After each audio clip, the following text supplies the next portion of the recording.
allá en el Bronx, en el día no van las iglesias van en la noche a visitar las cárceles y llevan un servicio completo y todo esto. Entonces yo iba a la cárcel de Rikers Island, donde yo me salvé. Yo iba por las noches, después del trabajo, iba y predicaba, y estaba regresando a la casa tipo 10 de la noche. En el verano, chévere, mucha gente afuera y el cielo todavía está claro, pero en invierno a las 5 de la tarde está oscuro, frío helado, con nieve, mejor dicho, bien difícil. Y siempre me tocaba bajarme del metro y pasar por una parte donde habían muchos muchachos que usaban droga. Entonces ayer yo me estaba bajando del metro y estaba, Señor, voy a caminar por medio de todos estos drogadictos no de bazuco, estilo colombiano, tecatos quiere decir que se inyectan las venas con heroína. Eso pues es horrible. Y me tocaba pasar. Y yo recuerdo que un día iba a pasar por ahí cuando yo vi que dos hombres se vinieron, uno bien chiquitico, muerta de frío en el invierno, y ve dos hombres viniendo medio trabados. Y era yo, Señor querido, bendíceme, protégeme. El uno le dijo al otro, corra que vea esos perros que trae esa mujer, corra. Y salieron corriendo los dos. ¿Qué perros traía yo de la cárcel? Ninguno. Dios puso dos ángeles en forma de perro al lado mío para protegerme. Y no los volví a ver, ni a los perros los vi, ni a los dos ladrones, o a los dos, algo me iban a hacer puesto que corrieron, ¿cierto? Pero Dios lo protege a uno. Pregunta, ¿han pasado ustedes por situaciones difíciles y han visto la mano de Dios arrebatándolos del accidente, arrebatándolos de la situación, poniéndolos en otro lugar? Yo creo que todos pueden por lo menos contar una o dos historias. Sobre todo los varones, ¿cierto? Que se meten a veces hasta tardecito de la noche en lugares peligrosos en Medellín y no los ha pasado nada porque el amor de Dios los protege. Entonces podemos estar confiados de que Dios nos protege, pero tenemos que saber la palabra de Dios para poder andar en esa tranquilidad y poder caminar con esa seguridad de que Dios nos está cuidando, de que tenemos ángeles a nuestro alrededor, de que tenemos las armas para la batalla espiritual. Tenemos que saber la palabra. Si no la sabemos, el enemigo nos ataca por la ignorancia de la palabra. ¿Cómo más nos ataca el enemigo? Nos ataca por medio del control, nos somete, nos controla, nos manipula y podemos sentir a veces la presión. ¿Cómo ejerce Satanás esa presión contra nosotros? A través de las amistades. Lo invitan a uno a una fiesta no conveniente para ir y uno dice, en el primer momento dice no, y empieza todo el grupo, la presión del grupo. No, pero ¿cómo te vas a perder esta? No dejes ser aguafiesta, no tiene que ir, mejor. Y es tanta la presión que uno termina diciendo sí y termina yendo. Y en la mitad de la fiesta está uno, ¿y yo por qué vine? ¿Yo por qué estoy aquí? ¿Y a mí qué me pasó? ¿Cierto? Muchas veces el enemigo nos intimida y viene el control y la manipulación. Los jóvenes son presionados y entonces por miedo de estar solos, muchas veces aceptan cosas que no deben aceptar. La presión de una cantidad de historias de las muchachas cuando les muestran el bazuco por primera vez o les dicen una fumadita de marihuana, eso no te hace nada, eso te da mínimo y es muy bueno, te da la risoria, es decir, te pone a reír, tranquila, yo te cuido, yo te llevo a la casa. Bajo la presión de los amigos, fuman su marihuana una vez, ya después la próxima vez va a ser más fácil, la próxima vez va a ser más fácil. Y cuando menos piensa, hasta la abusan sexualmente y empezó como jugando. ¿Sí me hago entender? El control y la manipulación, el enemigo, Satanás usa a los que no son convertidos, a sus hijos, ¿cierto? En ese instante, si no conocen a Cristo, son hijos de Dios, del diablo, los usa para que nos tienten, para que nos hagan daño. Y nosotros no resistimos a veces la presión o el control, la manipulación y caemos. Tenemos que estar advertidos de que el Dios nuestro es más poderoso que Satanás y podemos decir sencillamente no quiero, no me parece. Esto trae estas consecuencias y si usted sabe las consecuencias, dígaselas. Y a ti tampoco te conviene, pero tú eres libre, yo me voy. Y es decir, tener las agallas de retirarnos. Es cierto, es por nuestro propio bien y además estamos dando testimonio. Si esta persona es capaz de decir que no y se fue, el otro puede decir, yo también me voy contigo. Y muchos están esperando un valiente que diga no para pegarse. Y si usted dice no, seguro que otra persona se escapa de esa reunión o de esa situación con usted. Entonces, sea usted el valiente, sea usted el que da el buen ejemplo, sea usted el que anima al débil para no caer en la trampa de la presión y de la manipulación. Y otra forma como el enemigo también nos domina y nos hace daño es por la desobediencia. Satanás domina a los hijos de desobediencia. En Efesios 2:2, alguien que lea Efesios 2:2, otro que lea Efesios 5:6 y otro que lea Colosenses 3:6. El que tenga el versículo, por favor, levanta la mano. Listo.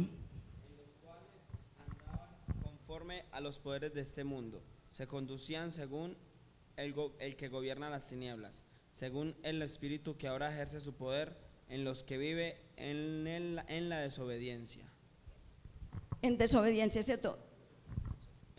Vuelvo y leo bien. Según el espíritu que ahora ejerce su poder en los que viven en la desobediencia. Exacto. Entonces los que son desobedientes están bajo la presión ¿de quién? De Satanás, del reino de las tinieblas.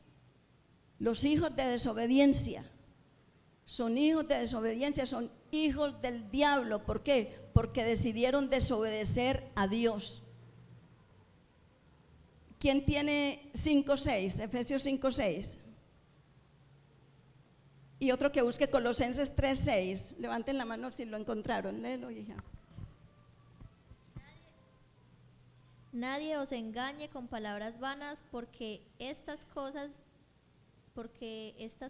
viene la ira de Dios sobre los hijos de desobediencia.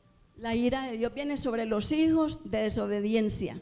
¿Quiénes son los hijos de desobediencia? Todos los que no le obedecen a Dios, todos los que no le han recibido a Dios y son hijos de desobediencia. ¿Quién tiene el otro versículo?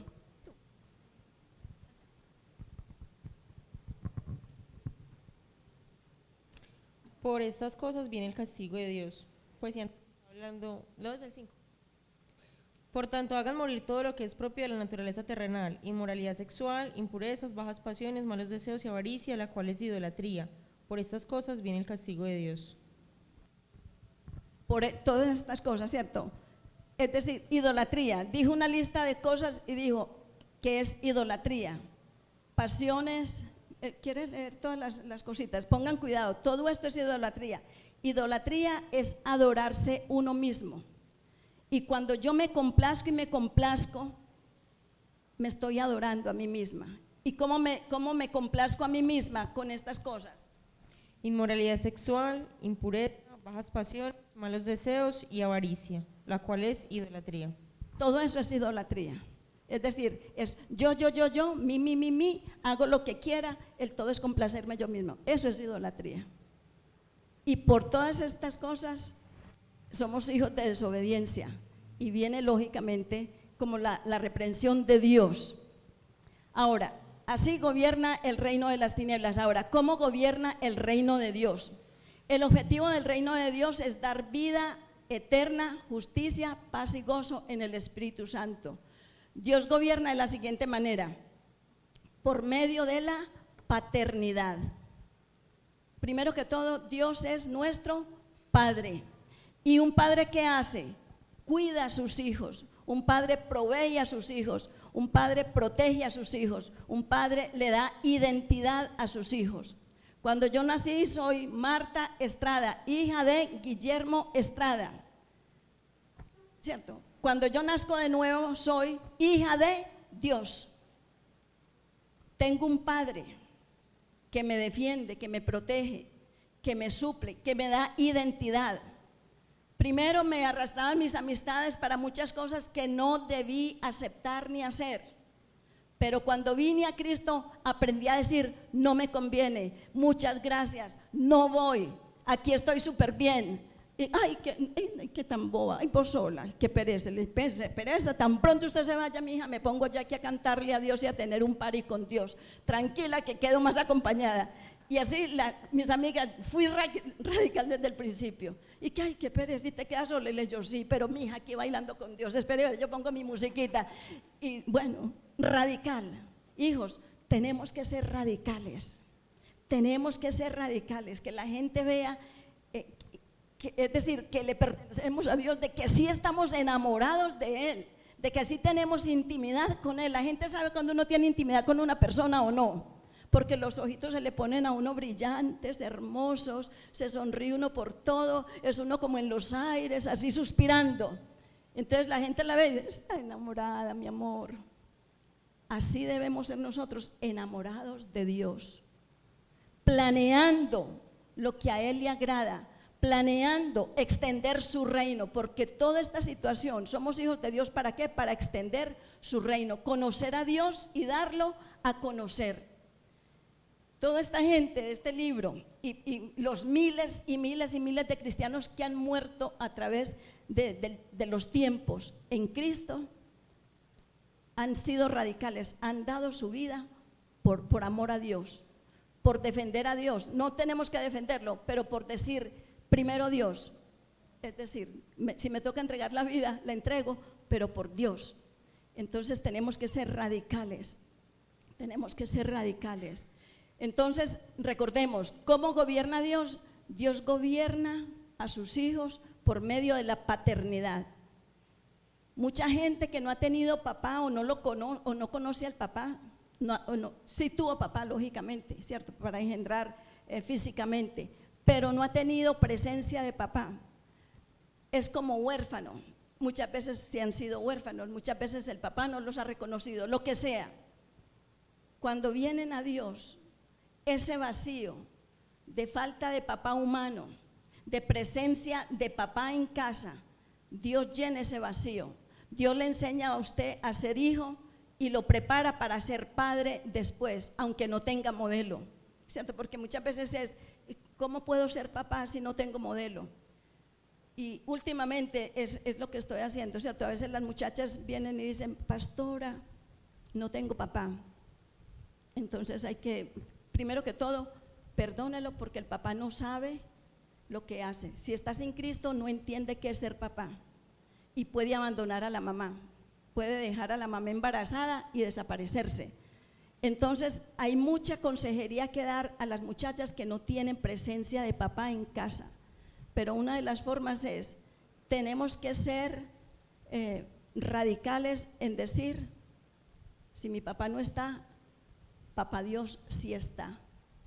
Y buscar la identidad no en el papá humano que no aparece por ninguna parte, pero sí en nuestro Padre Celestial, que nos da la verdadera identidad.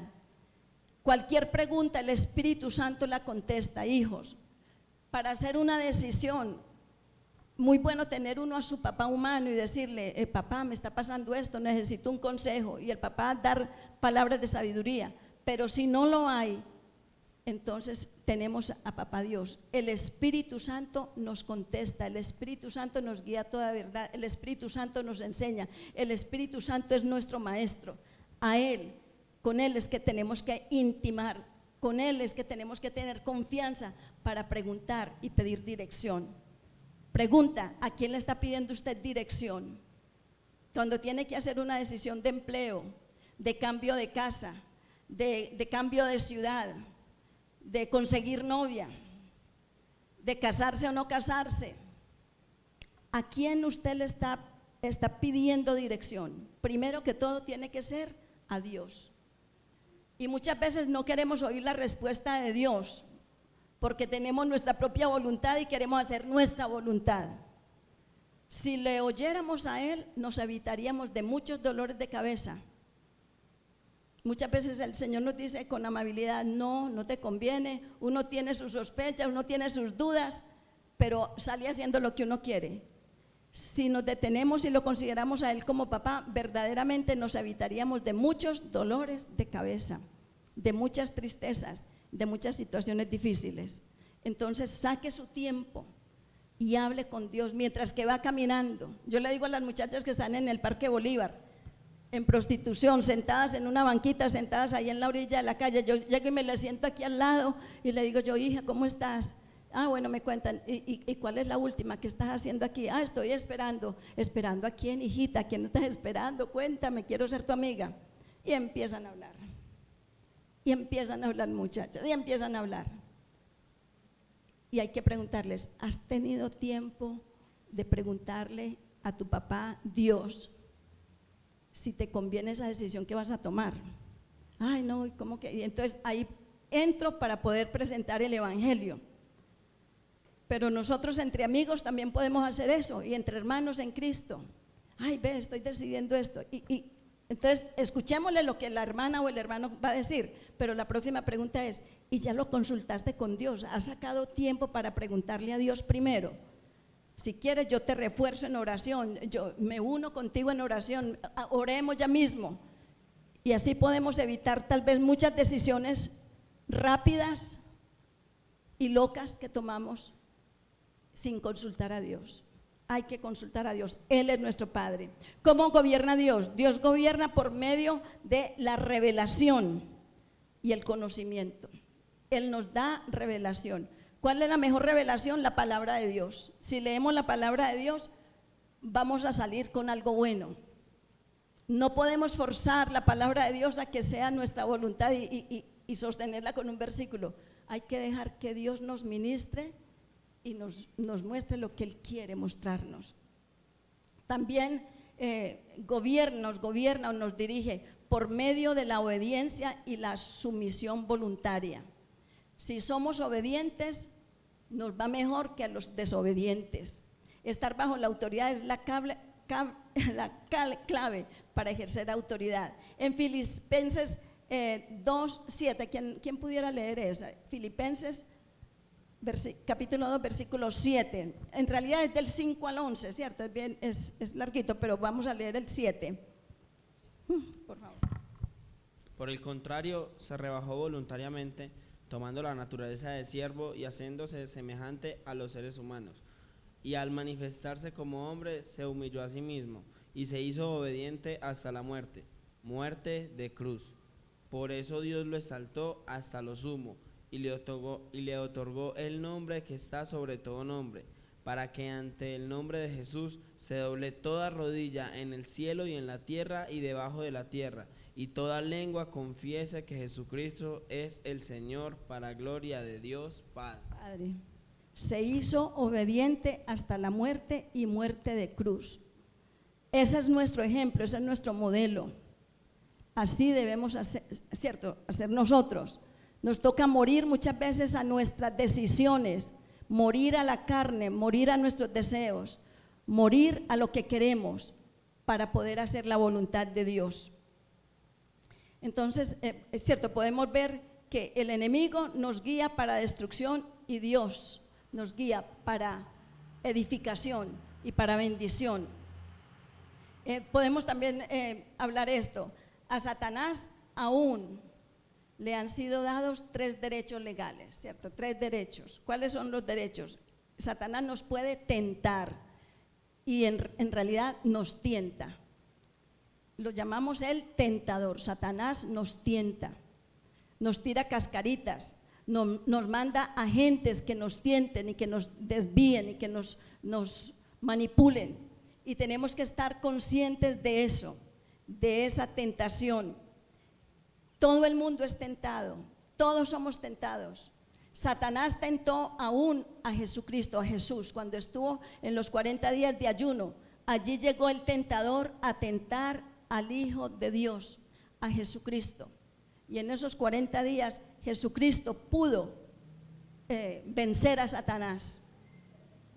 Entonces, si tentó a Jesucristo, ¿cuánto más no nos va a tentar a nosotros? Entonces tenemos que estar apercibidos de que Satanás nos tienta y tenemos que vencer la tentación. ¿Quién tiene Santiago 1:13, por favor? Y otra persona que lea segunda de Pedro 2:9. ¿Qué hace Dios? Dios nos libra de la tentación, porque muchas veces es, ¿cómo salgo de la tentación? Dios nos libra. ¿Quién puede leer uno de esos 2 versículos? Santiago 1:13. ¿Alguien lo tiene? Gerson. cuando alguno es tentado, no diga que es tentado de parte de Dios, porque Dios no puede ser tentado por el mal, ni Él tienta a nadie. Sino que cada uno es tentado cuando de su propia concupiscencia es atraído y seducido. Entonces la concupiscencia, después que ha concebido, da a luz el pecado, y el pecado, siendo consumado, da a luz la muerte. Dios no tienta a nadie. Muchas veces caemos en el error de decir, Dios me está tentando. Dios no tienta a nadie. El que nos tienta es el maligno, es nuestra propia concupiscencia, es nuestros propios deseos dentro, nuestros deseos carnales. Y entre más pensemos en pecar, más se agranda la tentación, más difícil de controlar. Entre más rápido como que reprendamos y nos paremos en la raya, más fácil vencemos. Pero si usted se deleita un poquitico pensando en lo que va a hacer, se agota espiritualmente y cae. Entonces tenemos que ser fuertes de decir no a la tentación. También el enemigo tiene el derecho de perseguirnos. El enemigo de hecho nos persigue. En Juan 15, del 18 al 20 dice así: si el mundo os aborrece, sabed que a mí me aborreció antes que a vosotros. Ahí está Jesús hablando, ¿cierto? Si el mundo los aborrece a ustedes, piensen en esto, que a Jesús lo aborreció antes que a nosotros. Si fuereis del mundo, el mundo amaría lo suyo, pero porque no sois del mundo, antes yo os elegí del mundo, por eso el mundo os aborrece. Si a mí me han perseguido, también a vosotros os perseguirán. A Jesús, las persecuciones de Jesús fueron fuertes. Él venció la persecución. Asimismo podemos hacer nosotros. Cuando somos perseguidos, entonces podemos vencer la tentación, podemos vencer la persecución en Él. Tenemos que estar apercibidos. También el enemigo tiene el poder de acusarnos. Y la forma más fuerte de ataque es la acusación. ¿Por qué? Porque la acusación va a quitarnos y a destruirnos nuestra integridad, nuestro buen nombre, va a hacernos daño fuertemente. La pregunta así, nadie tiene que levantar la mano, pero ¿lo han acusado a usted alguna vez inocentemente en la casa? Un hermanito poniendo quejas de usted sin haberle hecho nada, ¿cierto? Alguien en el trabajo que lo acusó, alguien que ha comentado algo doloroso que puede ser verdad, pero que lo están llevando con mala intención. Una frasecita que uno puede decir y la sacan del contexto y dicen la frasecita sola sin saber toda la conversación. Y dicen fulano de tal, fulana de tal dijo esto. Y dicen una frasecita que uno dijo en un contexto que no tiene nada que ver fuera del contexto. Es decir, que es un error lo que están diciendo fuera del contexto, fuera de toda la conversación.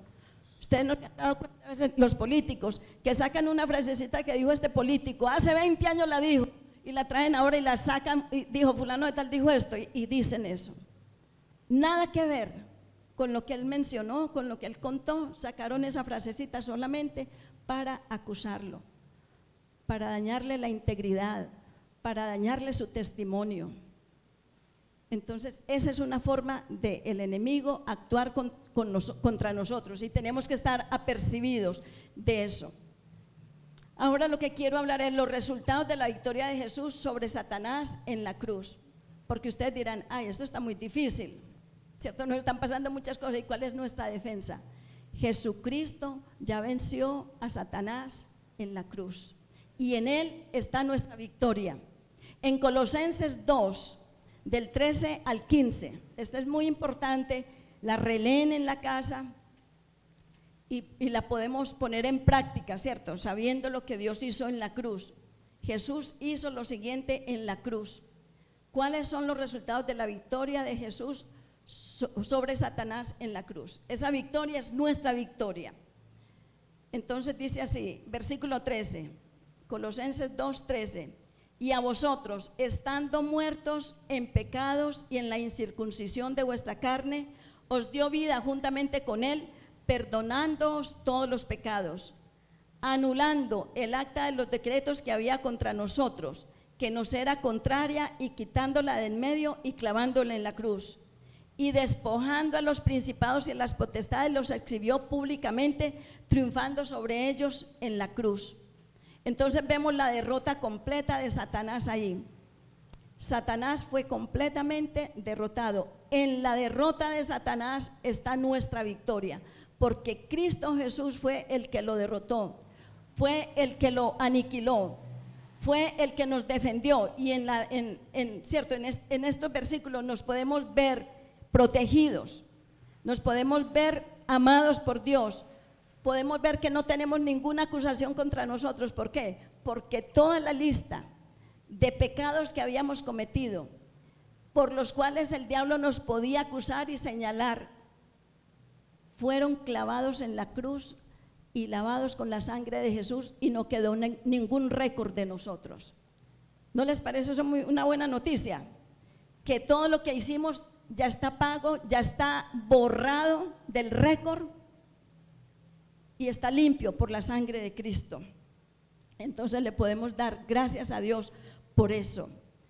Satanás fue derrotado, ¿cierto? Dios lo exhibió públicamente, triunfando sobre ellos en la cruz, triunfando sobre Satanás, sobre los principados y las potestades, triunfando sobre ellos en la cruz. Satanás fue derrotado, y en su derrota está nuestra victoria. Satanás fue destronado, es decir, su trono le fue quitado, le fue movido. Él se creía el Dios de los aires, pero Cristo Jesús vino y lo destronó, le quitó su trono, le quitó su campo de acción. Nosotros estamos, ¿cierto? Él sigue moviéndose, pero ya se hizo todo. Es cuestión de tiempo, es cuestión de tiempo, es cuestión de que nosotros muramos o que Jesús venga, pero ya estamos nosotros en el lado de la victoria, y le damos gracias a Dios por lo que Él ha hecho. Satanás fue destronado. En Lucas 11, 21 y 22 dice: cuando el hombre fuerte, armado, guarda su palacio, en paz está lo que posee, ¿cierto? Cuando el hombre fuerte está guardando su palacio, en paz está lo que posee. Pero cuando viene otro más fuerte que él y le vence, le quita todas sus armas en que él confiaba y reparte el botín, ahí lo perdió todo. Es decir, para un fuerte tiene que venir otro más fuerte que él. En la lucha de las mafias aquí en los años 80, 90, ¿cuál de los dos carteles era más poderoso, el de Cali o el de Medellín? Y eso, se hacían unas cosas horribles y trataban todos de mostrar su mejor podería, sus mejores armas, sus mejores tácticas. Tiene que venir uno más fuerte que el fuerte. Y el más fuerte ya vino y venció. Y el más fuerte fue Jesucristo, que venció a Satanás. Y nosotros somos de Jesucristo, o sea, que hemos vencido con Él, en el nombre de Jesús. Satanás fue desarmado. En Colosenses 2:15, Colosenses 2:15 lo acabamos de leer. Dice: y despojando a los principados y a las potestades, los exhibió públicamente, triunfando sobre ellos en la cruz. Estoy seguro que saben esta historia, ¿cierto? Cuando los romanos peleaban y ganaban y podían adquirir un territorio, entonces había un desfile cuando venía el general o el capitán, venía de la guerra, diciendo: ganamos, adquirimos tales tierras de tal país. Entonces se hacía una procesión o un desfile de triunfo. Venía el capitán o el coronel o el que fuera de alto rango adelante, y detrás de él venían todos los soldados, derrotados, encadenados, y detrás de los soldados venía todo el botín de guerra, todo lo que ganaron. Así mismo hizo Jesucristo con Satanás, lo derrotó públicamente, triunfando sobre él en la cruz. Y todo el mundo, desde hace 2000 años pasó esta historia, y generación sobre generación cuenta la victoria de Jesucristo sobre Satanás. nosotros estamos en Cristo y podemos celebrar esa victoria día a día. Cuando somos capaces de vencer una tentación, cuando somos capaces de decir no a esto, cuando somos capaces de dar nuestra vida por alguien, entonces estamos ganando, estamos triunfando, estamos en ese triunfo de Jesucristo, viviéndolo nosotros mismos. Vamos a leer el último versículo, en Hebreos 2:14. Satanás fue destruido para destruir por medio de la muerte al que tenía el imperio de la muerte, esto es, al diablo. Ese es Hebreos 2:14. Jesucristo destruyó al que tenía el imperio de la muerte, es decir, al diablo. Jesucristo venció la muerte con poder y en su victoria está nuestra victoria. Entonces voy a cerrar, pero vamos a hacer unas decisiones fuertes. Hay una lucha constante entre el reino de Dios y la potestad de las tinieblas. Se están enfrentando Dios en todo su poderío y Satanás ya derrotado. Nosotros pertenecemos al reino de la luz con toda la victoria que Cristo Jesús adquirió. Toda esa victoria es nuestra y la podemos poner en acción cada día en nuestras vidas. Todo lo que nos pasa lo podemos traer a la cruz de Cristo, podemos clamar el nombre de Jesús, podemos hablar con nuestro Padre y la victoria nuestra es diariamente. ¿Por qué? Porque Cristo ya derrotó a Satanás completamente, lo aniquiló. Entonces le podemos dar las gracias a Dios por ello. Cuando nos toca tomar una decisión de vida o muerte, de negar a Cristo o dar la vida por Él, estoy segura de que estamos preparados para dar nuestra vida por Jesucristo. Los universitarios que estén aquí están a veces en situaciones difíciles porque los pueden retar los profesores, los pueden retar los compañeros de estudio, pero usted puede conseguir argumentos donde usted pueda mostrar de que Jesucristo es vivo y es real, y usted puede contar su testimonio, que eso nadie lo puede refutar porque eso lo ha vivido solamente usted, y usted si tiene la evidencia de que Cristo está de su parte y Dios venció al enemigo. Vamos a orar, vamos a orar. Aleluya. Pongámonos de pie, cada uno hace su propia conversación con Dios. Cada uno mira en lo que ha caído, en las tentaciones que de pronto ha caído, pero eso no lo puede tirar al piso. Jesucristo murió en la cruz para lavar nuestro pecado, lo lavó una vez y para siempre. Estamos en su victoria constantemente y podemos, tener metas en esta semana de ser testigos para Cristo, aunque se burlen de nosotros, porque no dejamos de ser lo que somos si la gente se burla de nosotros, o la gente habla de nosotros por hacer el bien, por querer bendecir a una persona, por querer extender el reino de Dios en el campo de acción, en la casa, en el trabajo, en el colegio, en la universidad, donde sea que estemos, allí debemos dar testimonio. Entonces oremos. Padre Celestial, tu palabra es viva y real. Sabemos, Señor, de que hay una constante guerra entre el reino de la luz y la potestad de las tinieblas. Pero Padre, nosotros estamos de tu parte, nosotros estamos contigo, nosotros estamos en el reino de la luz, nosotros estamos bajo tu protección y bajo tu guianza, y te damos toda la honra y toda la gloria, porque has vencido al enemigo de las almas, has destruido el reino de las tinieblas. Padre, lo has derrotado a Satanás, le has quitado el poderío que tenía sobre nosotros, la autoridad que tenía sobre nosotros. Y Dios, tú lo derrotaste con poder. Más fuerte fuiste tú que Satanás, oh Dios. Y más fuerte eres tú en nuestra vida que la influencia y la tentación de Satanás y sus demonios. En esta hora, Señor, te damos gracias por la fortaleza que nos das en el diario vivir. Te damos gracias, oh Dios, porque nos has defendido, nos has protegido, has puesto tus palabras en nuestra boca Cuando hemos estado en situaciones difíciles, Señor, hemos podido ver tu protección. Y en esta hora, Señor, te damos la honra y la gloria por ello. Ayúdanos a ser buenos representantes tuyos aquí en la tierra. En el contexto en que nos movemos, Señor, ayúdanos a avanzar tu reino. En esta hora te pedimos por nuestros compañeros de estudio, por nuestros compañeros de trabajo, por nuestros vecinos, por nuestros familiares que no te conocen. Ellos tienen que oír la buena noticia. Ellos tienen que oír el mensaje de salvación a través de nosotros. Prepáranos, oh Dios, para dar esa palabra en tiempo y fuera de tiempo, con denuedo y con unción, Señor. Colombia entera te necesita, Dios.